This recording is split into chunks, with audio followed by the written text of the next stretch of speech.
Now the International Monetary Fund has lauded India's growth story.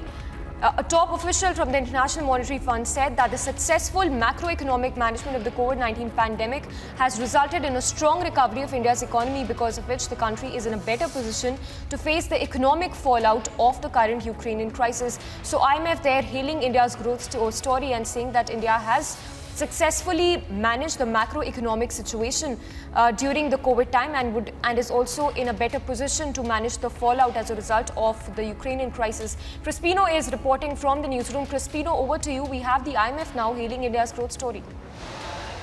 Well, the IMF has lauded India's economic recovery because of the macroeconomic policies and how a macroeconomic management of the COVID-19 crisis has, which resulted in us being able to contain the fallout of the war in Ukraine by Russia, because of which the IMF has projected India's growth to be 8.2% this year. Now remember, last year we achieved 8.9%, but we have managed to hold our country together, our economy together, when other countries' economies are slowing down as a result of the fallout of the war in Ukraine. So our projections are 8.2%. These are the revised projections by the International Monetary Fund. And an International Monetary Fund praising India's macroeconomic management of the COVID-19 crisis, because of which we are able to tackle the fallout as a result of the war in Ukraine. So IMF lauding India's economic growth and recovery right now.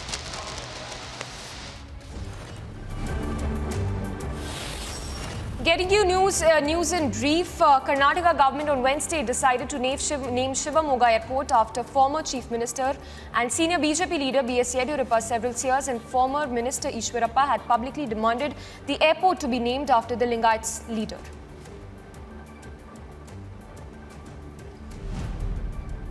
Former Punjab Congress Committee Chief Navjot Singh Sidhu continues to show his resentment against the party high command over his removal from the post of PCC chief. The Congress leaders have questioned the parallel meetings of a few leaders after being held by Sidhu despite the appointment of a new PCC chief. Several leaders have also accused him of creating a parallel group to indirectly oppose new PCC chief Raja Waring.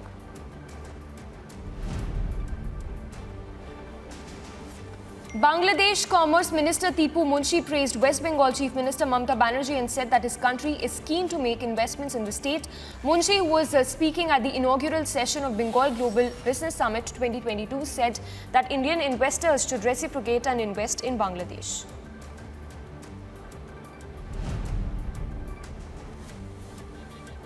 Delhi reported over 1,000 fresh cases of COVID-19 on Wednesday. With 1,009 new infections, the city recorded the highest COVID cases since 10th of February. The positivity rate, which is the number of infections per 100 tests, climbed to 5.7%.